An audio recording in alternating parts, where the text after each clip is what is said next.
Good afternoon, everyone, and thank you for joining this afternoon to discuss on an interesting topic, why smart investing needs smart allocation. We have with us two senior fund managers to decipher more on this topic.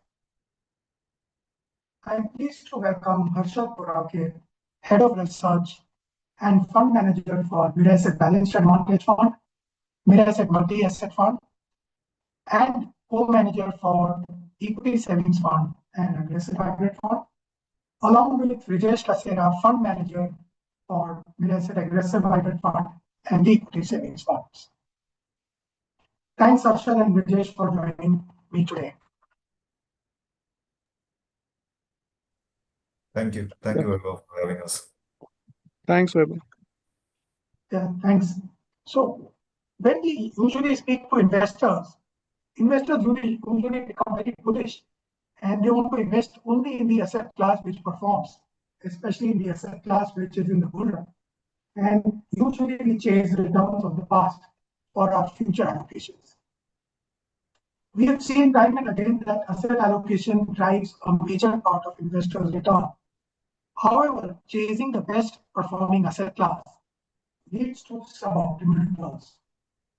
Hence, let's try and decipher what investors should plan to do and what are the ways of smart investing. And I couldn't have got two better speakers than Harshad and Rajesh to decipher smart investing for all of you today. So I'll start with you, Harshad. When it comes to smart investing, can you suggest what are the techniques that investors should think about when they start looking at investing for the long term, but in a smarter manner? Sure. So I think smart investing, according to me, it's having a better risk-adjusted returns, and at the same time, they should be tax efficient. So if you look at what adds to the return and what reduces from the returns. So what adds to the return? I think one, asset allocation definitely helps. Second, I think time in the market, or how much for time you are invested, that helps. And third, obviously, is a discipline to stick to asset allocation. All these three factors are additive in terms of returns. Now, if you were to look at negative factors, which will reduce the returns, one obviously is the costs. Second is the tax, and third is the behavior or emotions, how investor reacts at different points in time in the market. So let me just cover one by one. So first one, let's say asset allocation. So as you know, different asset classes behave differently, and each has its own risk reward framework. Obviously, they don't perform at the same time. So in this context, I think combination of assets gives the relatively better experience over the period. And as you said, studies also suggest that investment returns are more driven by asset allocation than timing the market. So first, asset allocation is important. Second, when we say time, so time in the market is more important than timing the market. Obviously, we know it's easier said than done. So for that, I think for any fund, I think the investability of a fund is more important. That plays a very important role rather than just returns. I think investability of a fund plays a very important role. And third, when I say discipline, so I think, see, diversification is not only about spreading the diversification across the assets. Diversification is also about spreading the emotions. So I think discipline in sticking to the asset allocation is very important. And the factors which I said, which reduces the returns, I think I'll just stick to one point, which is on taxes. So as you know, if investor were to do rebalancing at his part, so there will be tax implication to that, which is not the case when comes to a mutual fund platform, or let's say hybrid funds. So here the rebalancing is also tax efficient. So to that extent, I would say rebalancing helps in disciplined investing, which in our matter is rule based, and it also performs a function of risk management, which avoids skewness, and eventually it enhances the returns. So I think just to summarize, I would say returns, while obviously are produced by the investments, but actually returns are captured by the behavior. I think in this way, I think hybrid funds do help in capturing the returns. So Thanks, Harshad, for sharing the details. And just to add to Harshad, is that beautiful point Harshad mentioned is that time and again we see that the investment return and the investor return don't match, and that's got to do with the behavior that all of us have when we make investing. And hybrid funds with disciplined allocation, a rebalancing approach, and tax efficiency help create a better investment framework for everyone to look at investing. So thanks, Asha, for sharing some of the tips on how smart investing can be looked forward to. For everyone at the audience, if you have questions, please keep posting your questions in the Q&A section. Like I said, we have two experts, Vijesh and Asha, to try and decipher as many things as possible in today's session. So we'll try and take as many questions as possible from all our participants today. So keep posting your questions in the Q&A section of this session. Vijesh, we go to you. Is that how do you feel hybrid funds align with the principles of smart asset allocation? Sure. So, taking cues from Harshad, right? So, he's beautifully summarized, what smart investing and smart asset allocation is, right? So I'll take a few pointers from there and, try to align it, with hybrid funds, how hybrid funds actually solves these problems with the investors. Right. So, Harshad did talk about diversification. He talked about incorporating alternative asset classes. Right. He talked about behavioral discipline and last but not the least, tax discipline. Right. So, if I look at hybrid funds, right, so hybrid fund is a bouquet of products that we have, right? So addressing different investors as per their risk profile, and also specifically designed for first-time investors or unseasoned investors, right? So if I go ahead and as I said. Uh, Look in deep, what hybrid funds have to offer, right? So the hybrid funds, as I said, are designed for a particular risk profile of an investor. Here, the investor pass on their worries about asset allocation to the professional manager, who, based on his understanding, takes the best asset allocation decision for the investors, right? So, basically removing the behavioral bias of a particular investor in the market and rebalancing the portfolio as per the the market conditions. So that is addressing point number one. Secondly, most of the hybrid fund not only invest in one asset class, that is equity, but they also invest in debt, commodities, and also use arbitrage to maximize investor returns. Again, it addresses the second worry that most of the investor would have, which is, incorporation of alternative asset class and basically, play the cycles of different asset class at different points of time, as, again, what Harshad mentioned. Further, you know, as a as a manager, as a fund manager, the changes in asset would keep on happening dynamically, as and when required, so that you maximize investor return. So just to give an example, there would be points of time where equity will look more attractive, or similarly, sometimes commodities might look more attractive.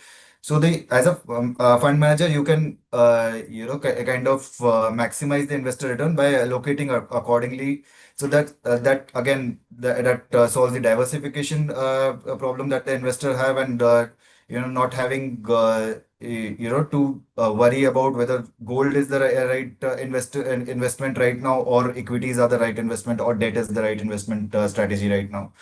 Lastly, as I said.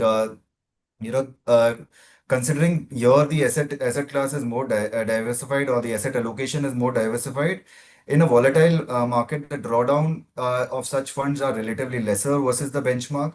Further, over a longer time frame, uh, largely mirrors, or exceeds, marginally exceeds the equity return of any diversified schemes, right? So thus balancing the risk reward of the investors in a very tax efficient way, because the tax here in hybrid schemes are for at equity taxation. So the investor gets the full benefit of the equity taxation with more diversified asset allocation. So just to conclude, I think hybrid fund is one category which completely aligns to the principle of smart asset allocations. Yeah, thanks, Ritesh, for sharing that insights. Maybe just taking cue from what you mentioned, two important things. All of us know that compounding is the eighth wonder of the world, and you know what compounding can do to investment. Uh, Hybrid funds can not only help compound returns, but because of their tax efficiency that they provide for your investments, can create a very significant investment journey for investors. We had done a small analysis which I wanted to sort of share with all of you. That if an investor had invested 50 lakhs between equity and debt in the ratio of 65-35, that amount after a 10-year period would have become 1.3 CR, and the tax paid to maintain a 65-35% allocation would have become close to about 7.5 lakhs. So again, repeating, 50 lakhs invested in equity and debt in the ratio of 65-35 becomes 1.3 CR. Tax paid to maintain 65-35 split is about 7.5 lakhs. If the same sort of 50 lakhs was invested in a hybrid fund, where the fund would have automatically changed the allocation dynamically based on market conditions and maintained the tax efficiency, this would have been done without any tax incident for the investor. So the tax incident becomes as low as zero.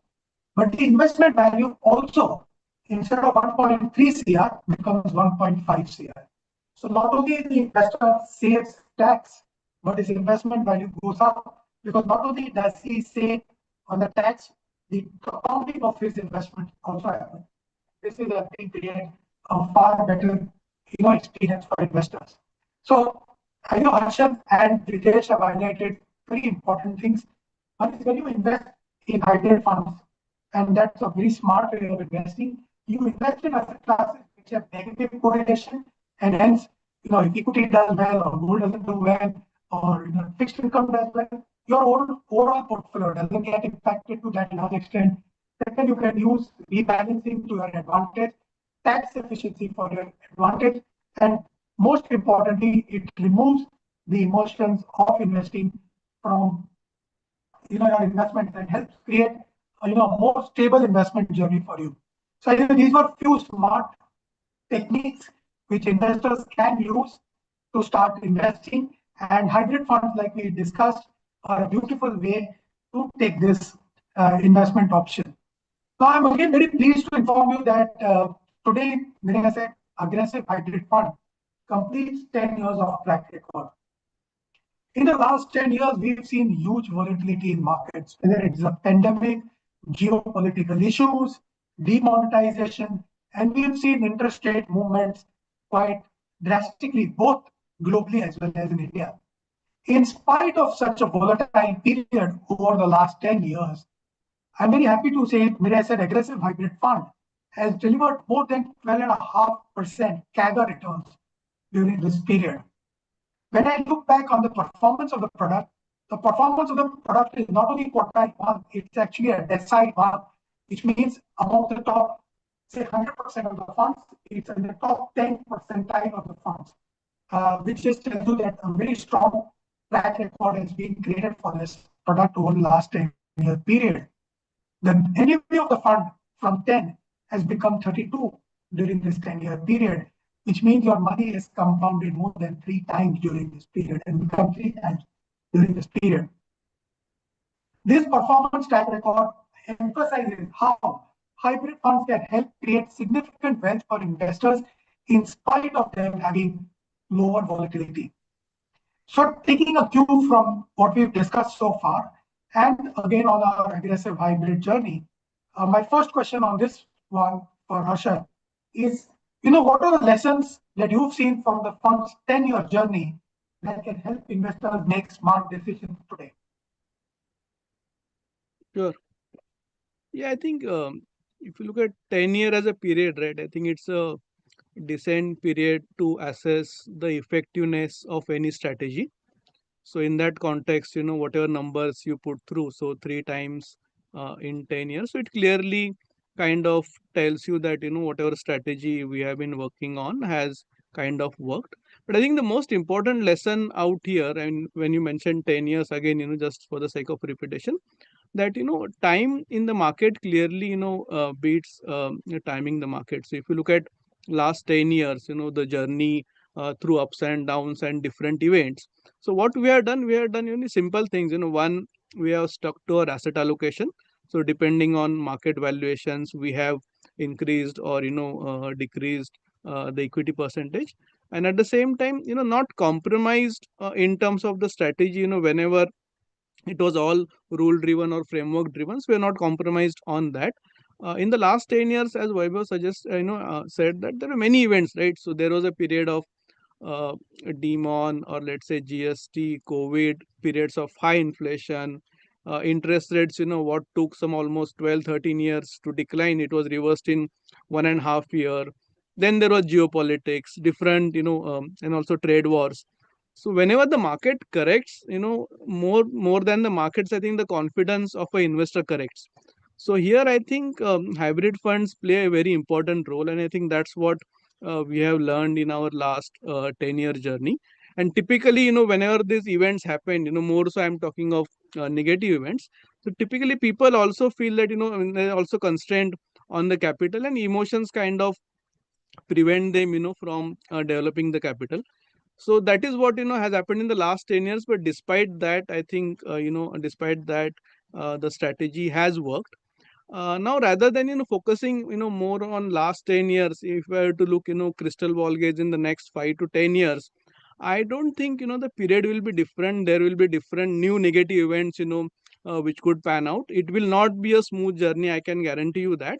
So here I think what one should learn, can take a takeaway, is that you should keep on in a disciplined way, keep on allocating the capital. Try to allocate more capital to the equities whenever there are negative events. Keep the firepower. While one may or may not be able to do at an individual level, but I think hybrid as a fund or hybrid as a category, given that it is a combination of equity and other asset classes, so hybrid as a category helps investor or helps fund manager to move assets from, if in case one asset doesn't work, you move from X to Y. I think, yeah, net I would say last 10 years there was volatility, there will be volatility going forward. Despite that, we stuck to our strategy of asset allocation. We are going to do same in the coming 10 years. Hopefully, we should get similar or better returns than what we got last 10 years. So what I could figure out, key takeaway from you, Arshad, is what you did over the last 10 years. We try and repeat that, and maybe, like we said, the NAV of 10 has become close to more than 30. Hopefully, it becomes 3 times during the next 10-year period, which means investor over a 20-year period can see almost 8, 10 times compounding of their wealth. And that's the beauty of compounding, of how wealth creation can be done when you invest for long term. And time in the market is sort of more important than timing, like you shared in the past, Harshad. Now, Brijesh, on the hybrid category, like you mentioned, there are different categories of funds. You've got, the conservative hybrid funds, you've got equity savings, you've got balanced advantage, you've got multi-asset, you've got aggressive hybrid. So you've got products across the entire spectrum for investors to look at. Considering the way markets are, if investors have a sort of aggressive view or a positive view on market and want to invest with a slightly longer time frame of 5 or 10 years, why do you think aggressive hybrid becomes a interesting category which investors should look for investing? Sure. So, wherever you rightly mentioned, there are lots of these categories, and few of them, obviously, we also offer, as a fund house, be it equity saving fund, which is 35 to 45% equity allocation, be it dynamic funds like BAF and MAF, where the equity allocation keeps on changing as per market valuations and the model that we have designed, or aggressive hybrid fund, as you mentioned, it is, where the by the nature name of the product, it is the equity allocation here is much higher at around 65 to 80%, at any given point of time, right? So considering the recent events, and if you see the last 1 year kind of a market return point to point, the markets at Nifty level has been flat, right? But there have been obviously a lot of ups and downs that we have seen in the market, lots of volatility where markets have corrected, reasonably, in the range of around 6 to 10%. Again, there has been, up moves in the market of similar levels in this period. So many of these, volatility.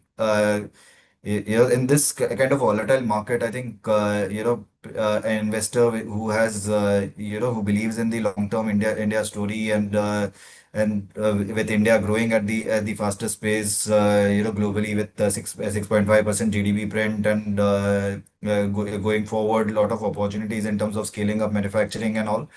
I think these volatilities need to be captured well, and I think at these levels, one also needs to be cognizant of the valuations, which could and the earning trajectory of the market, where we have seen last couple of years in terms of earnings or Nifty earnings, there have been a reasonable downtick that we have seen in terms of the what was expected and what the actual delivery was. So, having said that, I think, as Harshad also mentioned, near term could be volatile, and in these kind of a volatile situation, aggressive highway fund where an investor is more bullish over a longer period of time, but and wants to limit its drawdown, in these kind of volatile markets. An aggressive hybrid strategy is a good strategy, which would help keep him in the market, but not push him out of the market by cutting his having a big drawdown on the fund. Yeah, thanks, Rajesh, for sharing that insight. So, Arshad, you already covered it that, emotions of investing is very, very important when it comes to investing, and especially for hybrid funds.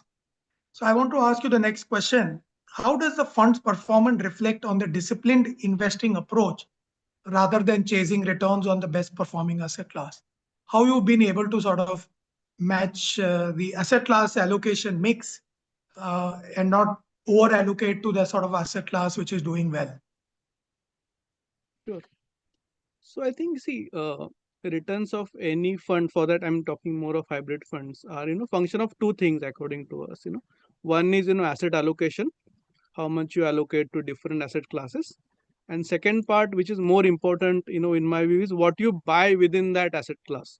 So here, for example, as Brijesh said, on the hybrid side, we have, let's say, have equity anywhere between, let's say, 65 to 75, and the remaining is debt.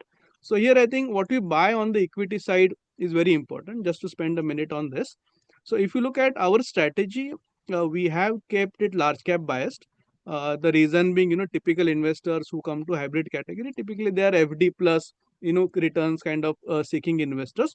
So to that extent, we didn't want to have too much volatility in the returns. So to that extent, it's a large cap biased. So when it comes to equity portion or how we build the equity portfolio, I think the important part is, obviously, we are supported by a very strong team in terms of, selecting the stocks, as well as, allocating capital toward the stocks. So stock selection is more, I would say, bottom up approach. So as we have seen, alpha generation, for, many funds, or alpha generation primarily is driven by active stock selection. So stock selection is important. And how we go about it, I think, see, we focus on three, four key things. One is opportunity size for, any business, how big, how, for long term over the period, it should grow. Second is, how the capital is, efficiently deployed by that company, which obviously is reflected in the better ROCs or return or capital employed. And thirdly, it has to be run by a very competent, strong management. And last but not the least, I think available at a reasonable valuations. with a better margin of safety, which is called as, we like growth, but growth up to a reasonable price, GARP, GARP is, how they call it. And in terms of actual portfolio allocation, it's largely a barbell approach, what we stick to, which is a two-prong approach. At one end, we have, high quality business, and at the other end, we also participate in the deep value. Typically, 80 to 90% of our portfolios could be aligned towards growth, and remaining portion will be aligned towards value kind of names. In terms of discipline, I think obviously if you look at last 10 years journey, we have never chased momentum, we have never compromised in the quality of companies we invest to, and also stick to in the asset allocation. I think that is what, and that has worked in the last 10 years. I think it should continue to work going forward also. Uh, so Brijesh, just continuing to what Harshad had sort of mentioned, though aggressive hybrid lets you invest anywhere from 65 to 80% in equities. I wanted to understand from you how dynamically you've been changing allocation within the equity range of 65-80, because even this 10-15% change between equities can make a material difference if you get the timing right. So rather than making very dynamic changes, if you can manage it very smartly, it can help create significant alpha for investors. Maybe can you share from your experience on how you've been dynamically changing the allocation and how what are the learnings we can take from there? Sure. So you're right, Weber, when you mentioned that the equity range that we are supposed to maintain in the fund is between 65 to 80%, right? So if you look at the last 10 years history, on an average, we have been in that range of around 70 to 72% of equity at all points of time, right? But however, when we believe the valuations have run up ahead of its time, uh, in the past we have gone as low as 66% in a weak mark and 66% of equity allocation, and whereas in a weak market where we believe that the valuations have become attractive, we have increased allocation as high as 78% of the fund, right? So basically, if you want to summarize this, so the overall equity allocation at all point of time in the fund over the last 10 years has been 72% plus minus 5% in this range, right? So as you mentioned, this 5% additional or 5% reduction in the overall equity percentage changes the dynamics quite a bit. So I'll give you a couple of examples. So in the last 10 years, there have been a lot of these drawdown events that has happened. Harshad mentioned few of them, be it demonetization, be it, COVID. Recently, last 1 year has been, as I mentioned, has been quite volatile, right? So in as late as February, or October onwards, right? But last peak, of the market was last year, October, November, where at that point of time the market were at the highs. There were a lot of concerns on the trade tariffs and other and geopolitical issues, all those stuff. So at that point of time, we prudently decided that the valuations obviously were at all-time highs. We thought it is prudent to reduce the equity portion in the fund, and we cut the equity portion allocation at that point of time, which played well, for us. Similarly, with the correction, Feb March is where we decided that there has been a reasonable correction in the market, and it is the right time to actually start investing.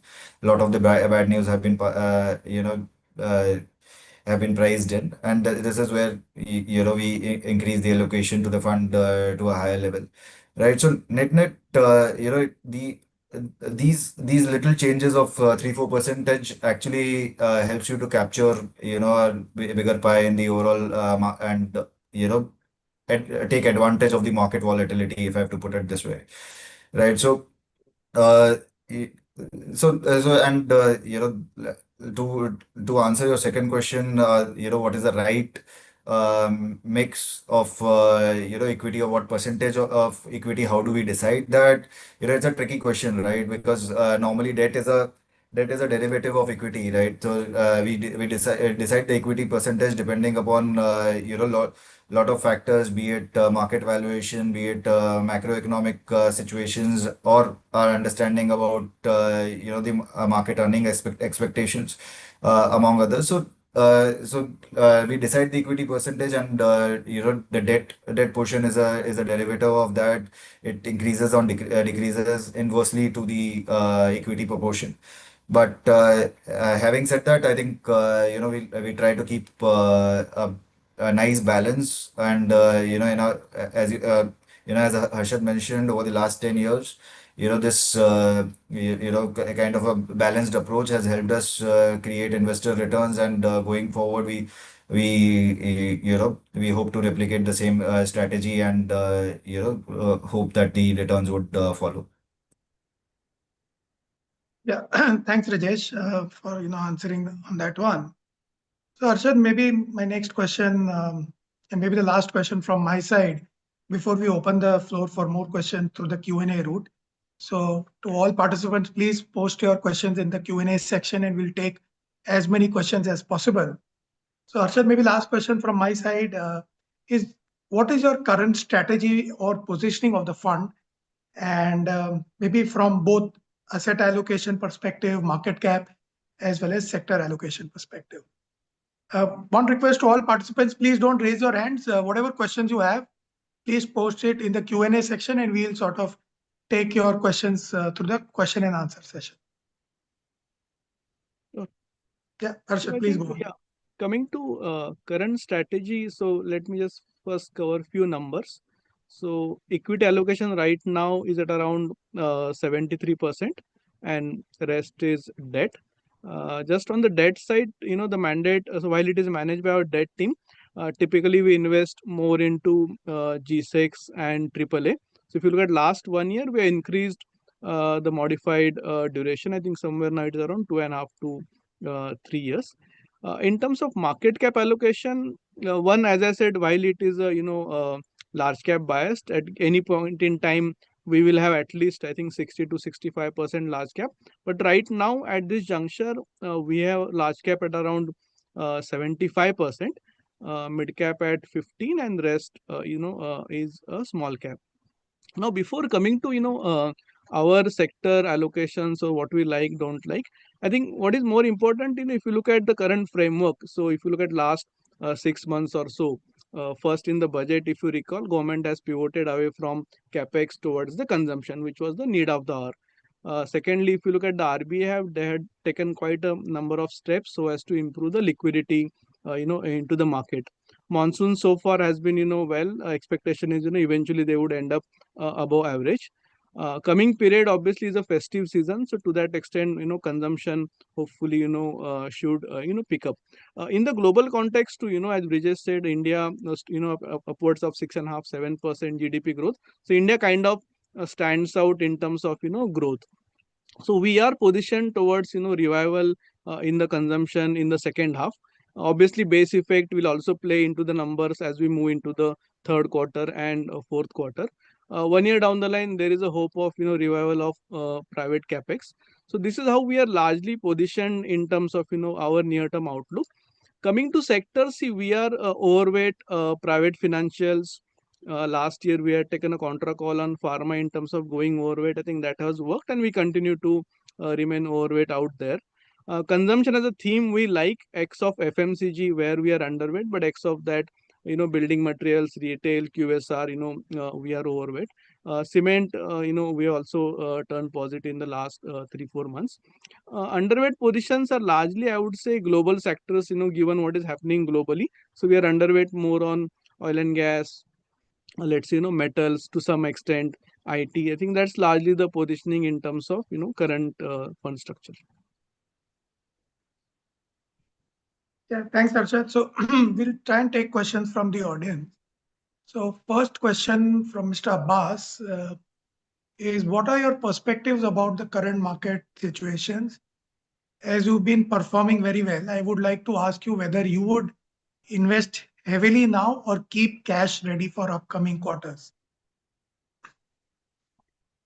Yeah, I think Maybe Arshad, if you can take this one. Yeah. So if you look at last 3 years, right, market has given quite good returns. I think upwards of 25-30% CAGR. So the question to ask is, have the earnings, really moved to that extent? I think numbers are in front of us. Obviously, we need to give some time for earnings to catch up. So to that extent, I think markets should take some breather in the near term. Valuations, obviously, also are not cheap. Large cap, mid cap, small cap. I think all are slightly ahead of long term averages. So in terms of strategy, I think yes, one should stick to your asset allocation. But in the near term, I would say slightly have a tempered down expectations in terms of returns. Whether to invest, I think one simple question which many people ask, whether to go lump sum or or spread over 2-3 months. I think strategy could be over to spread over the 2-3 months. But if somebody really wants to have higher allocation then hybrids can be way to start, because on our side we do our separate asset allocation. Yeah, sure. Thanks, Arshad. The question from Mr. Bhavesh is, maybe Rajesh, you can take this one. What is the process of selecting a stock? Do you do more fundamental sort of analysis, more technical? What are the sort of parameters considered while choosing the underlying investments in equities? Yeah. So, Bhavesh, thank you for the question. What, Harshad mentioned in his presentation as well. So obviously, something that we follow is a barbell approach of investing, where largely we'll invest in stocks which are value stocks. So what we mean about barbell approach is that at one end we'll have substantially value stocks which are available at probably less than book value or at reasonable much reasonable valuation, something where the market is not very convenient, or basically not not willing to give higher value to, because probably those could be contra calls as well. And at the other end, those will be growth stocks where the growth is quite structural, and there is a reasonable runway of growth for the companies. So that is how we do. And secondly, what we look at is on the largely on the fundamental side, right? Because we look at how the companies have been doing in the past. How is the future outlook of the companies in terms of the opportunity sizing and all. Uh, Second, whom they are run by. So basically, the manage quality of the management, and whether they are thought leaders, or are they innovating in the market, so that they get an edge in the market. So these are few of the parameters that we look into. Uh, Basically, the company should be at a should have a good growth outlook, as well as long runway of growth run by good management, but at a reasonable price, so which Harshad defined it as a GARP. So growth at reasonable price is what we look at. Technical analysis, can work, probably for a short period, but we are long-term investors. We are so the focus is on fundamental analysis all the time, mainly understanding the business model and the growth opportunities in the business, and that's how we go about creating the portfolio. Thanks, Rajesh. So Arshad, is a very interesting question, and maybe you can pick this one. Is as per the question from Mr. Atlas. He says, as per the current scenario, gold seems to have run up a lot. Equity is looking weak in the short term as growth appears to be impacted, and Q1 results indicate that growth is slightly lower than expected. Debt appears to have largely played out through the duration call, and maybe further softening may or may not happen. In this sort of scenario, what is your sort of current asset allocation mix that you would be looking in this product? Sure. I think interesting question, and obviously, multiple views on all the asset classes. So what I would say is that, see, I mean, let me take one by one, right? So for example, gold. So gold obviously has done well, but if you look at history of the gold in the last 20 years, right? So there has been periods of 4-5 years where gold has not moved. And there are periods, obviously, gold has done well. Coincidentally, last few years, gold has done well, and now the returns are comparable to equity for that matter. But the reason behind it, obviously, what we understand, rather than consumption, it is more about global central banks, replacing instead of USD as a reserve, they are being shifting towards gold. So that has helped quite a lot in terms of gold as a prices moving up. Whether it will continue or not, it's anybody's guess.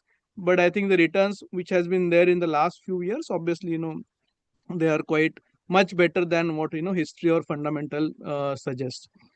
So that's one.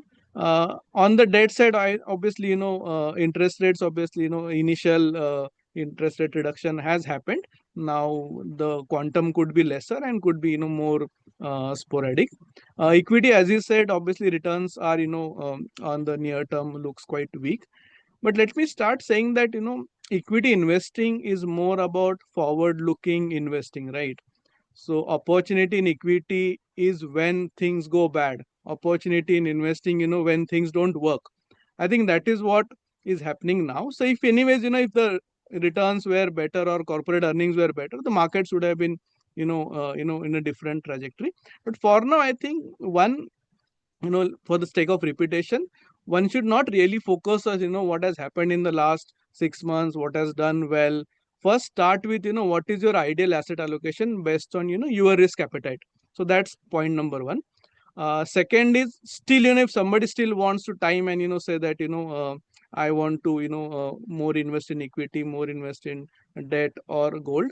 I think the time to invest in any asset class, when there is a pessimism in that asset class, typically then you would make higher returns. So to that extent, I think take this opportunity where corporate earnings are going through a weak phase, and we know the different reasons why corporate earnings are going through weak phase. There are a number of steps which I said initially, which government, RBI, and then the base effect also will play out. So eventually, I think corporate earnings should come through.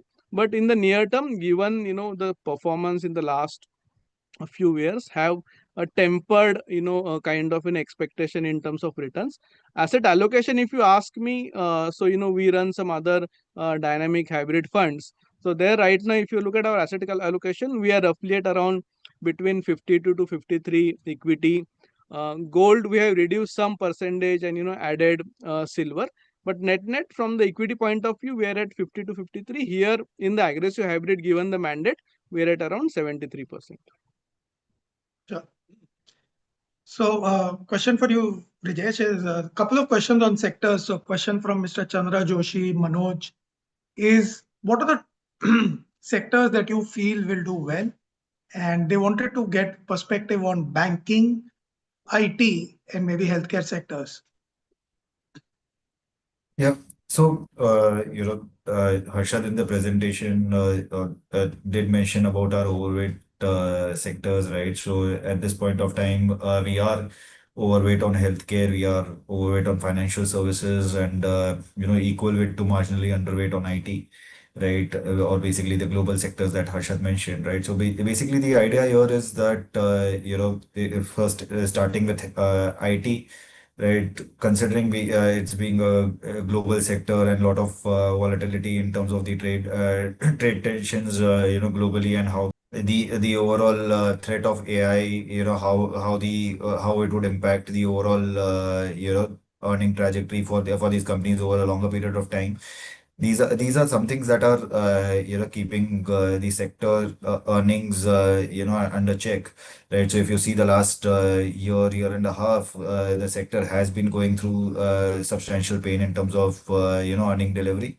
And overall, the expectation is as these trade tensions actually neutralizes or comes off, these things would correct itself over the course of the year or probably the second half of the year. But at this point of time, the visibility of that is quite weak, and on that front, that is something that we are cognizant of, and we are kind of keeping a kind of a neutralish stance on the sector.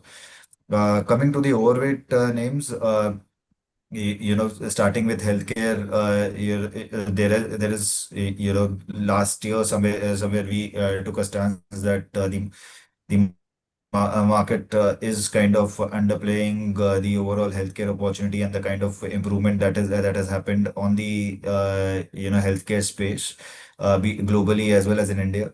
And it is kind of not rightly valuing most of these companies. And there were a lot of these new age therapies that are coming through, be it GLPs, be it the CDMO opportunities.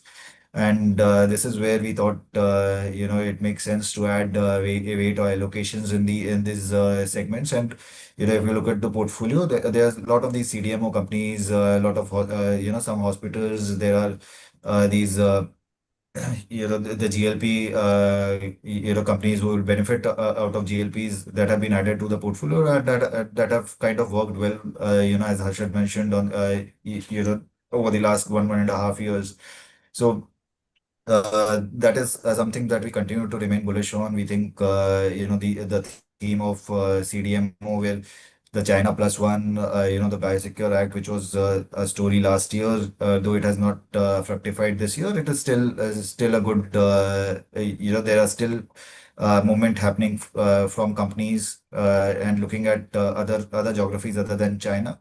So that is something that we remain bullish on, and GLP is something that will pick up over the next year or so, and that is again, we continue to remain bullish on. Thirdly, on the financial sector, I think there's again a lot of concerns on the overall the RBI rate cut impacting the overall margin of the companies, and overall incrementally how the asset quality would be because of the MFI crackdown that the RBI did, and the unsecured book. But overall, even if you see the recent results, most of the private banks, large private banks have reported reasonable numbers, and they continue to perform well. They have able to manage the storm, quite well. And going forward, with the liquidity that RBI has pumped into the system, our sense is that over the next 6 months or so, the credit growth would start picking up. So from the lows that we have seen of a high single digit, we'll start going up to the double digit level. And this is where you'll start seeing the upside in the banks. And most of these banks are not overtly priced. They are trading at fair, or marginal discount to the historical averages. So that makes us bullish on the financial sector as well. Thanks, Rajesh. So, Harshad, there were a couple of questions. Though we've seen that the fund has, over the last 10 years, had a terrific track record, like we discussed. On a 10-year basis, Miraset Aggressive Hybrid Fund is, delivered 12.5%. CAGR returns is decile 1 in ranking. But a couple of questions from Mr. Sudhir and Love Tandon, saying that when they look at some sites, they see that maybe 3 year or so, that sort of fund has not done as well as maybe the 10-year sort of track record. Maybe can you share maybe over the last couple of years, what would have worked maybe not as well for you, and what other corrective actions you've done? Because if I see the last 1 year results numbers also, the fund has come back quite strong on performance. So maybe if you can come back on how the sort of 10-year journey can be broken into a 3 year and a 1 year journey, which can explain to investors on how they should also look at investing and what time frame they should be looking for investing. Sure. So I think so. Let me first talk of what happened a year back, or let's say last 1 year. Obviously, has been quite decent. But prior to that, there was a period of underperformance. So what happened at that point in time? So if you recall, a year and a half back or 2 years back, in terms of what worked in the market, right? So PSU as a pack did very well, which included defense, railways, or any other PSU names for that matter. Secondly, I think cap goods, as a pack also did very well. So if you look at our portfolios, when I said we are growth investors, so to that extent we're under indexed. It was not the case that we didn't have those names. We had those names, but we are largely under indexed. Why it was so? Were we not able to identify those opportunities? I think answer lies in our investment strategy. So when we say, a return on capital employed, so we say that, if one were to invest in India, at least you should have 12.5% post-tax return on capital employed. If that's not the case, we are not interested, in investing that companies.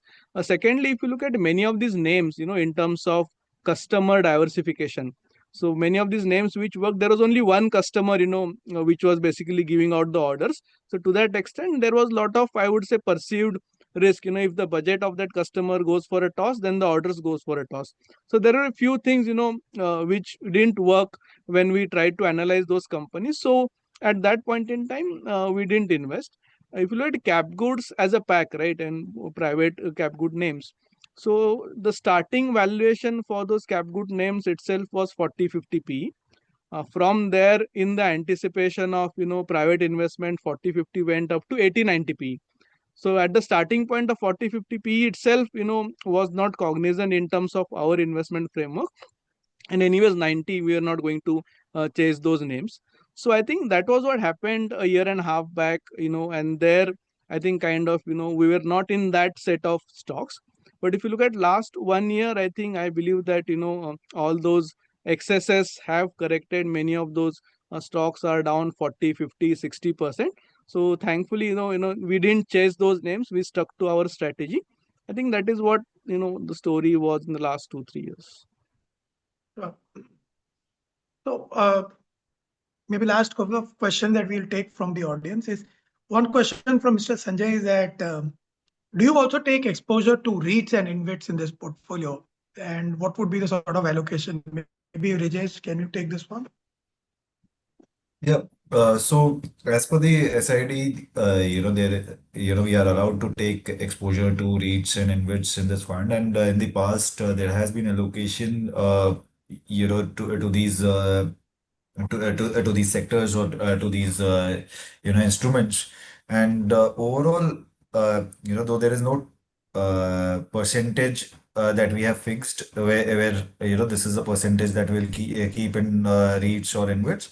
But historically, if I take history as as a benchmark, so roughly around 2.5 to 3% of the fund we have at max invested in REITs or InvITs, right? And it has been zero as well. So currently we are out of we don't have any REITs or InvITs in the portfolio.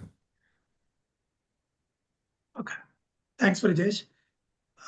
One question, Arshad, maybe the question I think they are preempting the new product that might come.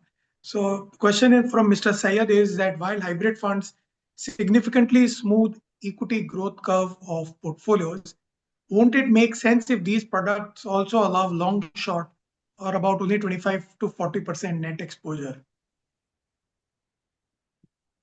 So I think it's more about, where the markets would evolve, and also, way SEBI would take, approach on these things.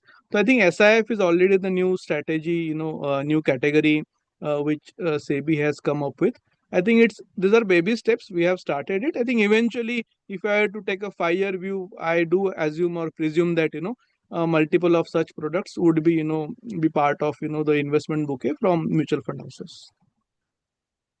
Yeah, thanks, Arshad. So, Syed, maybe just to add to Arshad, of course, each, as per SEBI norms, each category has to have a certain allocation. So, as per the sort of SEBI norms, you have to have an aggressive hybrid fund, at least 65% to equities. And the regulations don't allow you to short, they only allow you to sort of hedge your positions or reduce your allocation. So to make sure your taxation is effective and efficient, we would ensure that our allocation remains 65% and north of 65% in equities. But like you rightly said, will shorting or some sort of product happen? Definitely they will come, because SEBI has launched SIF category through which you can do 25% short. And there is a hybrid category also available within the SIF category. And I'm sure all fund houses are looking at launching products. Similarly, Mirae Asset is also working on certain products under the SIF mode. So as and when the time comes, we will keep you posted on that. But this cannot be done in this product, and hence is not part of the sort of current allocation strategy. Maybe we'll take just one last question. is that maybe Arshad or Rajesh, maybe either one of you can answer that. Is that when you invest in a hybrid fund, what would be the sort of typical time frame they should be looking at investing? And because hybrid funds typically allocate between sort of debt and equity, would SIP mode of investing make sense, or they should sort of invest in lump sum? So that's a question from Mr. Arvind. So I think, see, if you look at you know in terms of how much time to invest, so see, there are different products in hybrid, right? As we just said. So at one end, your equity savings, where typically equity could be 35 to 45%. On other extreme, you have this aggressive hybrid where equity can be 65 to 75. So I would say from the timing perspective, maybe equity savings can be looked at a 1+ kind of year product. And if I had to look at hybrid, I think it should be a 3-year product, given the construct that 75% of it, average 70% is equity, within that. What was the second question? No, whether they should do SIP or lump sum. No, I think, see, for the hybrid product, I would say lump sum can work, given that you don't have to worry about asset allocation. Fund manager or fund house will do on its own. But yes, I think if it were a pure equity product, then I would say one can go with SIP. But on the hybrid, I think it's okay to go through lump sum also. Thanks, Arshad. Thanks everyone for joining us today and asking your questions. I know main theme for today is that, like we had discussed, was smart ways of investing and what are the smart allocation ways that you can help create wealth. Key takeaways that I would want to highlight is that emotions of investing is very, very important. So investing in not necessarily the asset class which has done well, but you have to look at what would be the outlook on the asset class over a long frame, preparing a proper asset allocation strategy so that you don't over allocate across asset classes. And that's where hybrid funds becomes very important. Hybrid funds give you that flexibility of rebalancing portfolios in a tax efficient manner, on behalf of investors. And like we had shared in an example, how compounding and tax efficiency can help create really a lot of wealth for investors, which otherwise gets lost if an investor tries to do asset allocation on his own.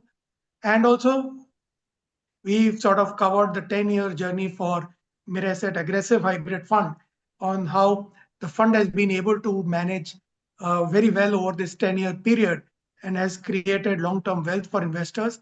And how do we sort of look at markets with the next 3-year, 5-year perspective? Thank you for joining us today for this webinar.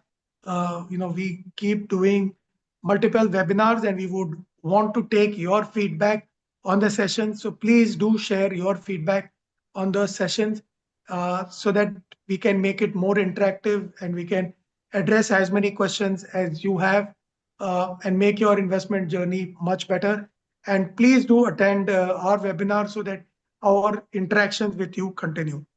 With that, I want to thank all our participants and Arshad and Vijesh for joining us today, and happy investing to everyone. Thanks, Udo. Thank you. Thank you. Take care. Thank you. With this, we will end today's webinar. Thank you, everyone.